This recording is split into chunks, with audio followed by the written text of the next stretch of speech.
Oh, hi! It's me, Phanie. I am here for my yearly video update about my life, my health, what have you. Perfect. My last video was just shy of a year ago, so we're right on time. You know what I'm saying? Today's topic is hair loss in women with an autoimmune disorder or otherwise. I mentioned it in the last video I had, which was just shy of a year ago. I went over the types of medications that I was on for my autoimmune disorder, myasthenia gravis. I'll link it wherever the hell it is, probably in the description. You'll notice in that video my head is, or half my head is shaved, like both the sides of my hair were shaved. This is how long it's grown since then. But I had said that I had been losing my hair and that's why I shaved it off. And it was because of, in theory, of one of those medications, but that might not be the case. You really don't realize how much your hair is just part of your identity and part of your entire personality. I didn't realize that until it started to all fall out. And there was like this big weird grieving process that I've gone through. At this point, I'm over it. I think I'm not grieved all the way.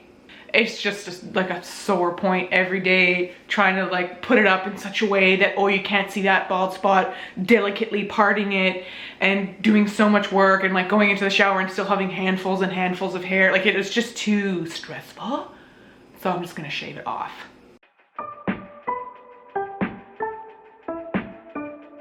In preparation for making this video, I did kind of a bit of research about my own hair to see what my go-tos are, and I really kind of had two-ish styles. It was like my hair was lightish blonde, or like medium blonde with maybe some highlights. It was all box dye, and it was probably like a bob, so like to my chin, or a lob, as I'll call this, where it's like a long bob, or like really, really long and full of braids. That was kind of my go-to. I didn't really do darkish hair, though there was, apparently my hair takes to bleach really well, which I didn't know until I had my hair accidentally bleached on 3 separate occasions. Being like, oh, just a little bit of highlights, and then being like taking the tinfoil off and being like, oh, and then having to dye my whole head. That's happened to me 3 times. Whatever. I definitely realized that I really liked sort of a dirty blonde color and definitely kind of a gingy color. I guess I was kind of gingy as a kid, but not really, but I love it. I wish I was a ginge. I'm a ginge at heart, especially considering how pale I am. I liked doing like fun braids. I learned how to do like a crown braid. I was doing braids all the time, and that was my jam. Oh, there was one time in my early 20s where I was like, ooh, I'm feisty. I'm gonna do like a pixie cut. And I did have like some interesting haircuts a little bit here and then, but mostly it was just like this length, same-ish color, whatever, and that was just what I liked and easiest to do. I always did, yeah, box dye. I never really went to the salon because they kept accidentally bleaching it. Whenever I would end up going to the salon, people would always say like, wow, your hair is really fine, but there's a lot of it. You have so much hair. And you know the diameter, or you know the width of your hair when you like pull it back and put it in a pony or whatever. Like, you know how much hair fits here. And I started to realize, I think about early 2017, like, this is getting thinner. Oh, there's more hair in the shower. Interesting, I'm not sure. Didn't really look into it, didn't research it, just hoped it would come back and cut it. I had long hair, it was really, really thin, like pressed to my scalp, and I cut it like the short, like chin length bob. And then I kind of let it grow from there, and it did kind of, I think, come back. So yeah, I tried to be a little bit more gentle on my hair. Oh, Mr. T. Hello. Brack and T escaped this morning. I woke up and there was, I don't know, it was windy, I don't know what happened. My door was just wide open and Mr. T was gone. And then I'm like about to burst out in tears. I'm like, get all my winter clothes on because it's still quite cold outside, even though it's May. And then I open the door to go find him, and he was just like, I guess under the car. He just like walks up being like, oh, hello. I'm like, ah. Anyways, this guy. So it was about August 2017 that I cut it quite short, and like short, not pixie before, like short to about my chin. And then just kind of waited and see what would happen. And it did seem to be coming back a little bit. You know, you have that like sort of halo effect of baby hairs kind of all around your head. I definitely had that. It was coming back in, and that was good stuff. And then I guess the beginning, yeah, so the beginning of 2018, I think right in January, maybe end of January, I would pull my hair back and it would just be like bald here. I'm like, oh, that's new. I thought like it was, you know, 8 months later, I thought I was doing really well. What happened here? And around that time I was also struggling with some other symptoms. I don't know, like it feels so far away ago. This was like 2 years ago. But it was like I had pretty severe joint pain. And I went down the track of finding a rheumatologist. So that continued to get really bad, and I kind of was in the same spot I am in now, where I'm just like, I'm done with this. I don't want to deal with, I'm distracted. Oh, he's looking outside being like, ooh, I left this morning.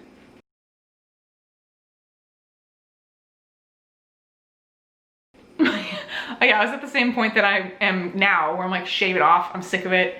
This is just detrimental to my mood every day, waking up and seeing this like stringly little hairs, and then like delicately like brushing it in a certain way, and just wearing hats all the time, being like, nobody look at me. I'm like, no, I want to be badass. I want to like my hair again. So I went to a salon and did like crazy cuts. I would constantly go and get my head shaved, like the sides, do like a cool fade. I had different colors at the top. I was like blue, and then I was purple, and I was red, and there was like orange, and that lasted like I think 6 months. I burped. Oh,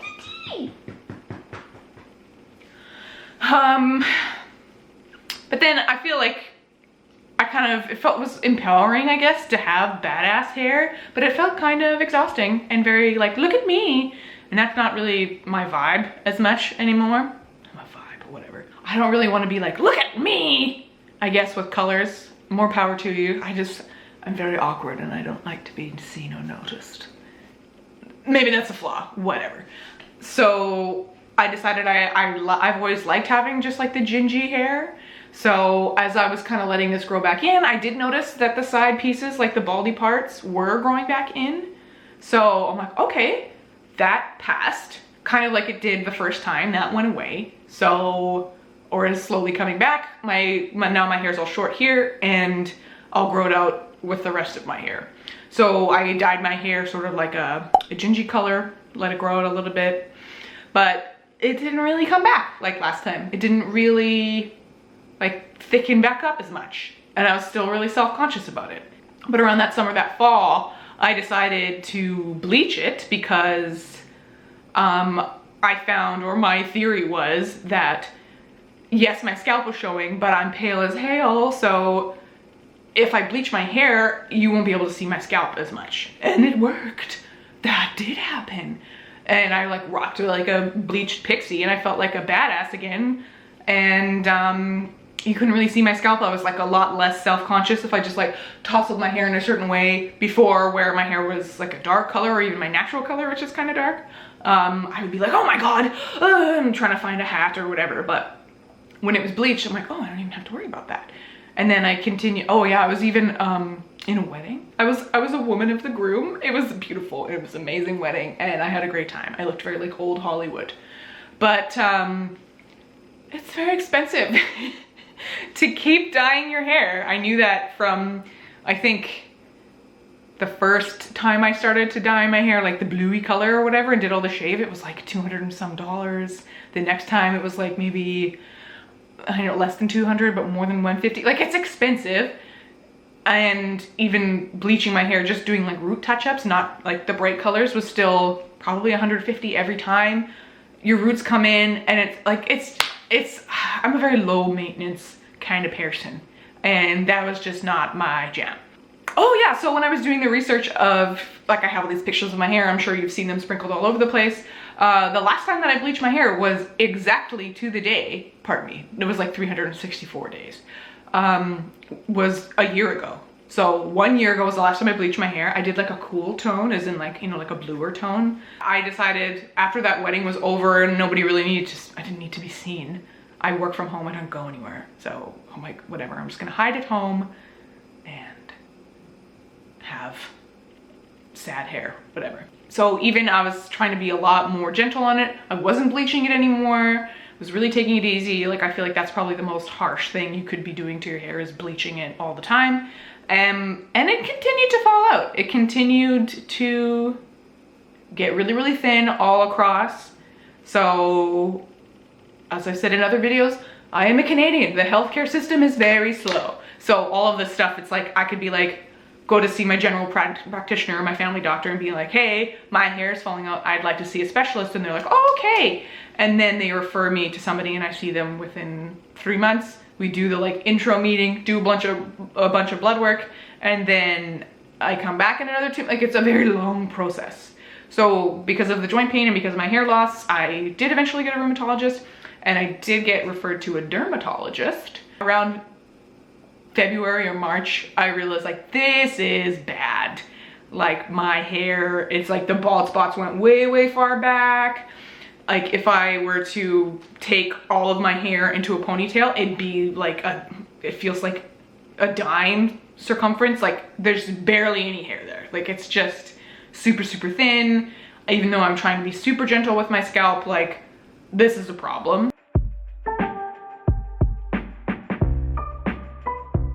So the question of what is causing this is, I have no idea. My doctors don't really seem to have an idea. And because it takes so long, when I was starting to get answers and starting to get results back, it was the pandemic. And now I saw my rheumatologist and she's like, oh, okay, well, I have all this blood work for you. She sent it to me and she's like, I guess you'll get it done in like, I think it says September. So like, I don't know. I don't know. That's where I'm at. I don't have an answer to be like, and then it turned out it was this. And then I solved it. You just assume that you have a thing. That, you know, you have hair. That's just how it is. And now it's just maybe gone. I feel like people always make fun of dudes when they go bald. Like, it must be awful. I feel like it's awful. It's like shitty. It's a very emotional thing. I really didn't realize how much having like long, gingy, braided hair was so like part of my personality. And then that was sort of taken away from me. I don't even really know why.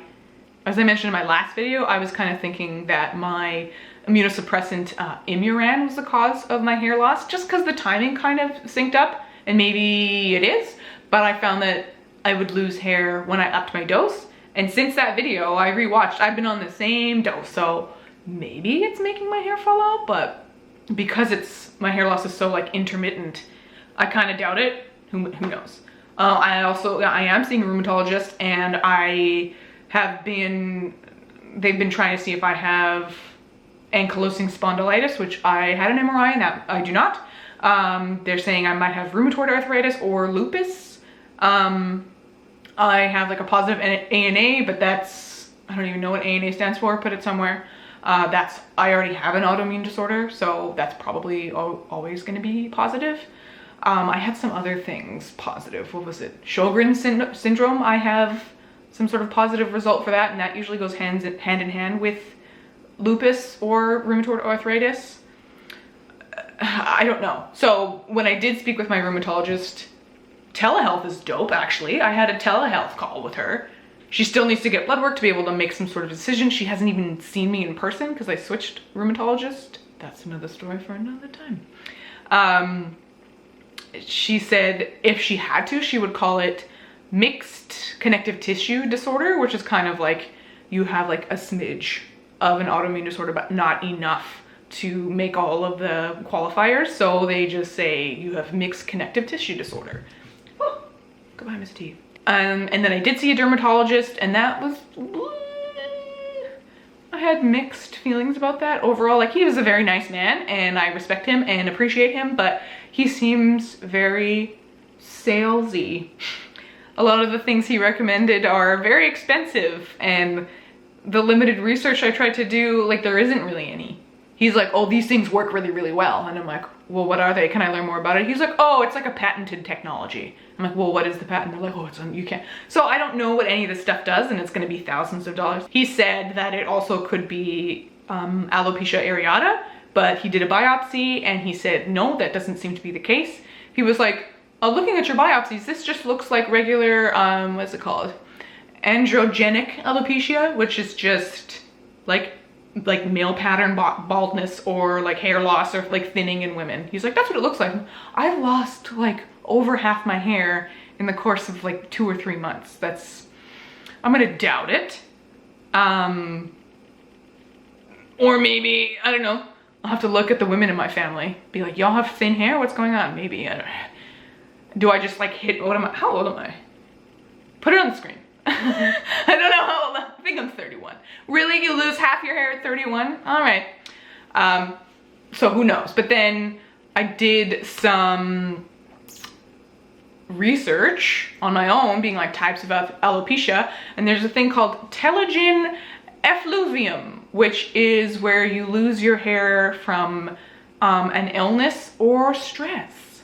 And he did not talk to me about that. I kind of assumed that's maybe what it was, because like maybe I do have lupus and it's just undiagnosed, and that is causing my hair to fall out, or maybe somebody had like a really bad virus, or you're really sick and your body's in sort of like a stress mode, and then your hair falls out. But I thought about it and I'm like, I really literally only realized this like a week or two ago, being like, I had a super fucking stressful Christmas. I fucking hate Christmas. I'm sorry if that hurts people's feelings. Or pardon me, let me say it Canadian. I'm sorry if that hurts people's feelings, but I hate Christmas. I've never liked it. It makes me feel like just whatever. It's just a quirk of mine, whatever. It makes me so stressed, and then I had a ton of other just trash, just trash going on, like just stressful stuff that made me feel awful, and like anxiety to hear, you know, when you can like physically feel anxiety all the time, and it's just like, it's part of your body and it's there. I felt like that for maybe a month and a half straight. Not entirely related to Christmas, but it was there as well. So when looking up this telogen effluvium, it can take up to like 3 months for the stress of your hair to start falling out. I'm like, And then I tried to kind of go back with the other periods that I had lost hair, and it maybe lines up. I don't know, I don't have any answers, like maybe. So the first time it really started to fall out was like mid 2017. And then the only stressful thing I could really think of was I had my thymectomy, which, oh look, there's a video, whatever. Click that. So maybe that was super stressful, even recovering. So that was about maybe like mid or end September, I don't remember. And then it took me, you know, a long while to recover. So maybe that was what was stressful and made my hair fall out originally.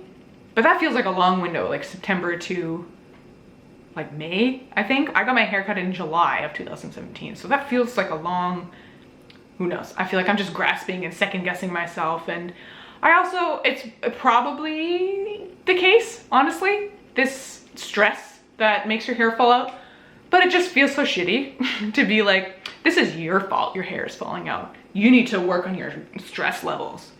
Like, lame.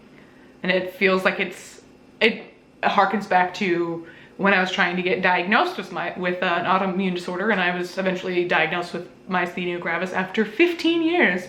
Here's another video, whatever. That's what people told me. I'm like, I can't use my hands, I can't feel them, they're numb. They're like, oh, is it just stress? And it's like, it feels so dismissive, but also like, it's probably true. My rheumatologist can't really, uh-oh, my battery is dying. Well, turns out you're supposed to charge the batteries of your camera. Good thing I have two. This one doesn't autofocus, so if I'm out of focus, I don't know what to tell you. I haven't seen my rheumatologist, so she doesn't really have any recommendations for me. But I have this huge long email that I printed off like a boomer that my dermatologist recommended to me. So I'm gonna quickly go over those. I'm gonna read this first like paragraph that he sent me because I find it interesting. And I'll go over them. I'm not gonna read, he wrote like an essay for all of them. I'm not gonna read all that. So he said, there are 5 treatments that have good medical evidence to their benefit. When choosing an option that works for you, we need to consider the effort needed to do it, like daily applications, the cost in time or money, and the possible side effects. Hair loss is generally a steady progressive loss over your lifetime, so most options have to be continued to maintain your hair. So I think that tends to lean towards men, but could it also mean me? The thing that he lists all of these sort of like scientific research things that say like 86% of men will see stabilization. All of the research that I could find is for men, like none of it is for women, and it's really frustrating. They have no idea when it comes to women, like how things affect like where they are in their menstrual cycle, all the different hormones that women have. There's a lot less testing. Mr. T, what are you doing? Oh, he is, hang on, Mr. T is going into a shopping bag. Let's give him a minute. Cool. Of the 5 treatments he recommended, the first one is topical. Mr. T. So the topical one that he recommended is minoxidil, which is also known as Rogaine. And I don't know why I don't give a shit about Rogaine. The research and the testimonials that I found of it is that basically once you stop applying it, that your hair is probably going to fall out again. He also said that there were 2 types of medications that I could take, and I'm trying to dial back my medications, to be honest. I'm trying to do more physiotherapy and do more exercises to manage my myasthenia gravis symptoms, and I've been having a good luck with that for sure. I'm already on Mestinon every 4 hours. I'm already on an autoimmune suppressant. I just like, again, it comes down to research about these kinds of things. Like, who is researching if Imuran affects this? 2 of them were called, one is Propecia and one is Aldactone. I don't know. And again, it's like a lot of studies in men. This one's like common side effects, decreased libido, depression, mood changes, whatever. Erectile dysfunction. Oh, at least I can't have that. But I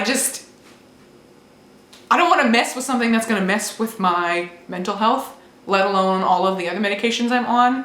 I don't know if I mentioned it in my other videos, but I do have some serious mental health issues. And even just little things like the birth control pill made my depression so bad. I don't like taking medication and just being so unsure of my mood. Like, am I actually depressed? Do I need to do some cognitive-based therapy and whatever, try and do some meditation? Is it a shitty day? Am I actually depressed? Am I depressed from something else? Like, second guessing your actual mood and mental health because of something you're taking is just such a pain in the ass. And I did it for birth control just because that's what everybody does as a woman. But I decided I didn't want to do that anymore. And I don't know if I've mentioned this before, but I am sterilized. I cannot have children. Maybe that's another video. I guess my hair is not as important to me as not being pregnant is, which is fine. I get whatever. That's my prerogative.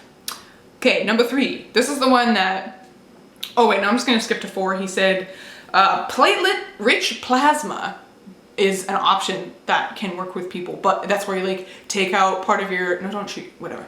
That's where you take out some of your own blood, I think, and your plasma, and you take tiny little injections and like boop, boop, boop, boop, put it back into, I don't know if they do it like actually into your skin or just rub it on top. I don't know what it is. But he said, because I already have an autoimmune disorder, that my body would probably attack it, and that in some cases people without autoimmune disorders get some sort of reaction because of this procedure. So it's just like, that's not even on the list. And then the next one that gets into the expensive area is laser hats. He recommended one that was like $2,000 and one's $3,500, and he's like, and they work really well. You just wear this like laser hat for 10 minutes a day, every day, and it helps stimulate your hair. And I'm like, what? It's so expensive. Maybe I'm just crazy, but like I tried so hard to find research about it, and it was like I could find several studies that said it did nothing. I could find some studies that said like, I think it might have helped. I was not very excited about it. Being like, oh, I'm gonna spend over $3,000. Mr. T. I'm gonna spend over $3,000 for like a maybe. Hit me up in the comments if you have some like studies or something or good experiences with the laser caps. Laser energy stimulates and increases microcirculation and follicle healing. And it's like stabilization. It's not like it's gonna make my hair grow back. It's gonna make it stop. And it's like, And then number 5 that he recommended is hair transplants. I don't want to do that. I don't want to have surgery. I don't want to have to be, like, I just don't want, it just feels like a lot. Like, I just don't know when my hair loss is going to stop. Maybe it's done and this is it. You know, maybe I learned how to de-stress and I don't get super stressed out and my hair never falls out again and this is like the worst it'll ever be. Or maybe it's just gonna keep happening and then I'm gonna have to keep getting hair transplants. Like, The average transplant ranges from 1,000 grafts to 2,500 grafts, and cost ranges from $5,000 to $10,000. It's just like, okay, that's, I don't know. That's a lot of money that I do not have, and that's just a lot, like,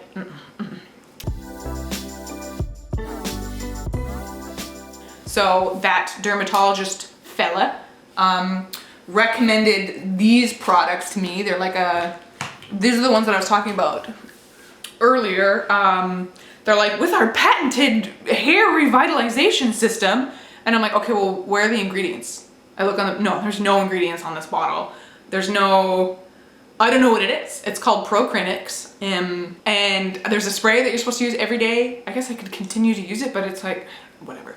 I think for all 3 of these bottles, it was $200. And I have already gone through like 3 of these and like 2 of like it's, and I have stopped this Procrinix stuff just because I found the shampoo really drying, and the conditioner, you're supposed to massage it on your scalp, and then it just made my scalp so greasy because I'm used to having conditioner just kind of like from here down. Oh no, that reminds me of another thing. At the very beginning of 2019, I filmed a video. I have all of this footage and I didn't release it to y'all because, oh no, it's, I filmed a video about me trying the autoimmune protocol diet because 1, I didn't want my hair to keep falling out. 2, I was having a lot of really bad joint pain.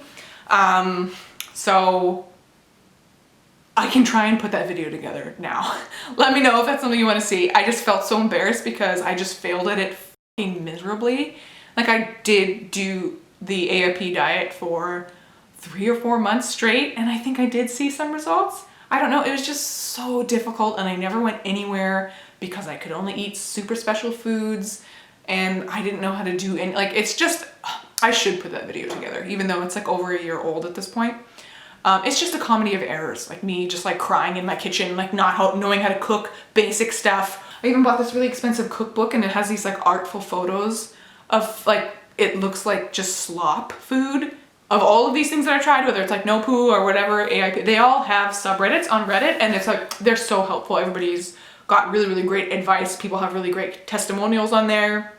I struggle with thinking, oh, some random lady said that this worked for her, so therefore it's science. Like, I struggle with that. Like, I like having opinions from doctors and science, but then I also get fed up not getting the results that I am looking for, so I try and find testimonials of people that might be having a similar issue to me, and then you just gotta weigh it together. My rheumatologist said she doesn't really like AIP because she didn't really see any like very positive science behind it, and that could just be there's not enough studies, and 2, it just makes it seem like having an autoimmune disorder and having these symptoms is your fault. Oh, if only I had just eaten enough. Oh, I shouldn't have eaten that tomato or whatever. Like, it makes it your fault. Now it's my fault that I have myasthenia gravis, and not just like my body is a dick. Whatever. Like, it's like, now it's, instead of circumstance, it's like an issue that I could have fixed. And she said she found stress is very bad for your body, and being under high stress with these like complicated diets is just as bad. Like, if I was a really good chef and it was really easy for me, then maybe like more power to you, then you should do it. But I barely know how to cook.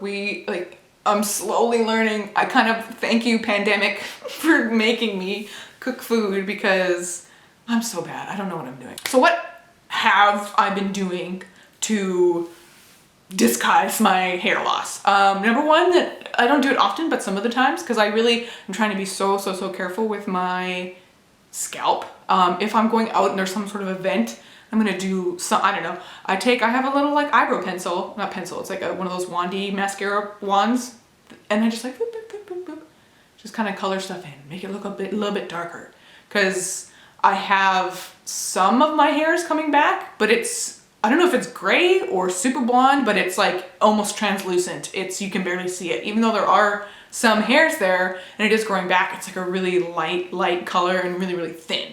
So I'm just kind of like coloring those in with my eyebrow thingamajig. Oh, I also bought just a batch of silk pillowcases. I've tried to follow the curly girl method now instead of no poo because my hair's not curly. Look at this. This is me trying so hard. And it's like, oh, is that a bit of a wave? Whatever. I like the moisture that the curly girl community brings in. Yeah, about silk pillowcases, because the curly girl community said that it's good to have less pulling on your hair. Like the regular cotton pillowcases can be a little too harsh, I guess. I also have one of those like little microfiber towels that I put my hair in now. Like I no longer like scritch my hair up with a normal cotton towel because my God, you can't. So I do, they have all these, there's all these words. There's like plopping, where you just like plop your head on top of or your hair on top of your head. There's all these phrases. I don't know, I'm still learning. Oh my God. Oh, my cat is snoring. It's Mickey. Now the fun thing is, my husband, his hair is twice as long as mine. And then I'm gonna shave my hair and I'm gonna be like bald and he's gonna have this like beautiful hair. It's kind of funny. I've been teaching him to braid and stuff. It's adorable. So while I'm sad that I can't really braid, I'm like teaching other people how to do it. And I still get to braid his hair. He'll be like going to work, I'll be like, you need a braid? And he's like, yeah. Normally he's like, no, it's fine. I'm like, okay. But sometimes he's like, yeah, sure. And I'm like, ooh, get all excited. I love braiding. And I can't really do it anymore because it would just be like, here's my scalp. What else do I have? Oh, this boy right here. If I'm doing my shampoo, I just kind of like boop, boop, boop, boop. I do not rub it, basically. Like I do like this and I move the actual like device. I'm not doing scrapety scrape. I'm doing just like moving this because I want to get the blood flowing a little bit, but I don't want to be like pulling, I guess. Now this one, I don't know if I'm going to put it in the video because it's very embarrassing and I don't know if it's doing anything. Same with all of these things that my dermatologist told me to do is very like, increases microcirculation and blah, blah, blah. Okay. I use my vibrator. I'm a woman. I have a vibrator. My God. But one day it was post IVIG. I had a horrible headache and it would not go away. It was a straight up migraine. Because I blew a hole in my stomach from taking too much Advil, I really, like, that's kind of like my last resort. I don't like to take Advil. So things I do is like I drink pickle juice or I drink like chicken stock to increase my electrolytes, or I'll have a coffee, or I will drink lots of water. Like I try to do lots of things to make my headache go away, and it's just getting worse and worse and worse, and it always does with my IVIG, but this one was particularly bad. And at one point I was just like, okay, fuck this, I'm taking some Advil, and I popped 2 pills. And I was like laying in bed trying to wait for it to kick in. It's the worst feeling when you're in really bad pain and you're just like waiting for it to go away. It's all you can think of, and my head felt so tight. So I'm just kind of panicking. I haven't had a panic attack in a while, but I was panicked. But I just like didn't know what to do, and I was just like, fuck this. So what can I do to like loosen my head up? And I'm like, I've seen people with those like wands, you know what I'm saying, doing the release the muscles. I'm like, maybe it will help. So I just like took my vibrator out and I just blasted my whole head, and it worked almost too well. Like my headache was gone, and now I do it all the time. I probably several times a week just sit there like laying in bed, just like bwang. I made it up. I haven't even researched it. I don't know if that's a thing. Like use vibration on your head to help your hair grow. I don't know. It just feels good for my head to like loosen up my headache. Will it help my hair grow back? I don't know. Is it weird? Yes. Does my husband think I'm jerking off all day? Probably he does. That's so awkward. Anyways, what else do I have on my list of things? This is the longest video. I'm so sorry.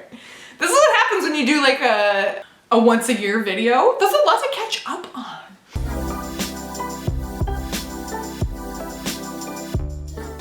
So the thing that I really struggled with deciding what I wanted to do was cost.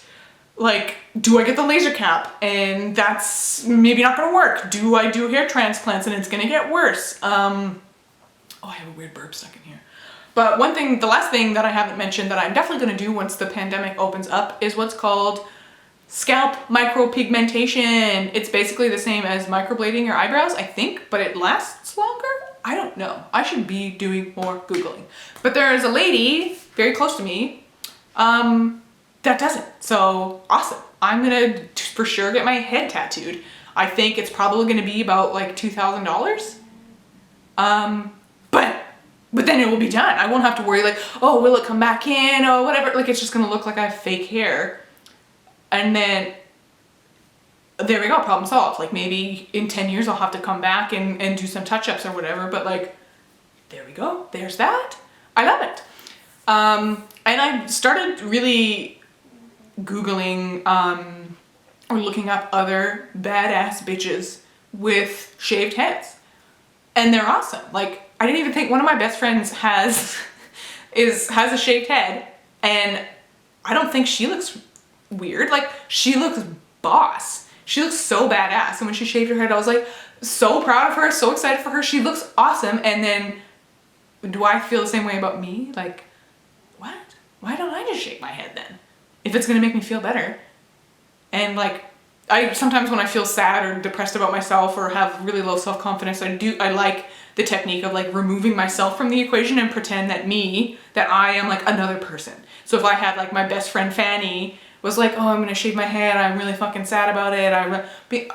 Me as like other Phanie would be like, no man, you're gonna look awesome. Like the same way that I would treat my friends, I should treat myself.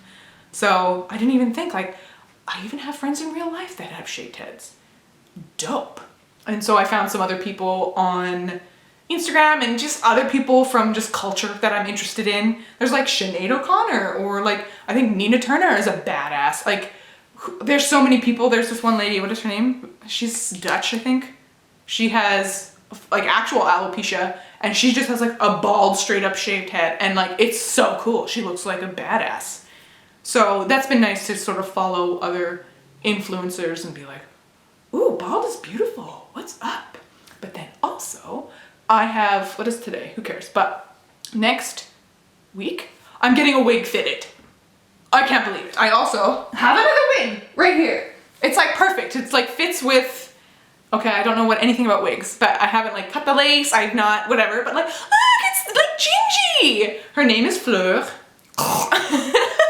Fleur? I can't speak French, whatever. Her name is Fleur. Fleur. I'm gonna change it. I don't like it. Fleur Delacour. But it's like absurdly long. I tried putting it on and like my neck muscles are already so weak because of my myasthenia, and it's like, this is so heavy. So if my go-to length tends to be like here, I'm going to get it cut. But I'm going to like a wig fitting, and they're gonna cut this one and cut a bunch of layers so that it's not as heavy. They're gonna cut the lace because I'm afraid to do that. Dope. And then if I'm going to like a fancy event or like a wedding or something, fantastic. Look at me. I got a wig. This one is synthetic. I think it was only like $70, which is pretty good. But human hair wigs are like, so yeah, back to the cost of things. I'm not gonna get like a hair transplant and then like, oh, it got worse. That was a mistake. I just spent $10,000. I'd rather spend money on things that I can see like right now, like getting a head tattoo or getting a wig or like getting cute hats. You know, like that's things that I can do right now. And yeah, wigs are probably, like a human hair wig is gonna be expensive, but that's fine. Last thing that I wanna recommend, hats. So much hats.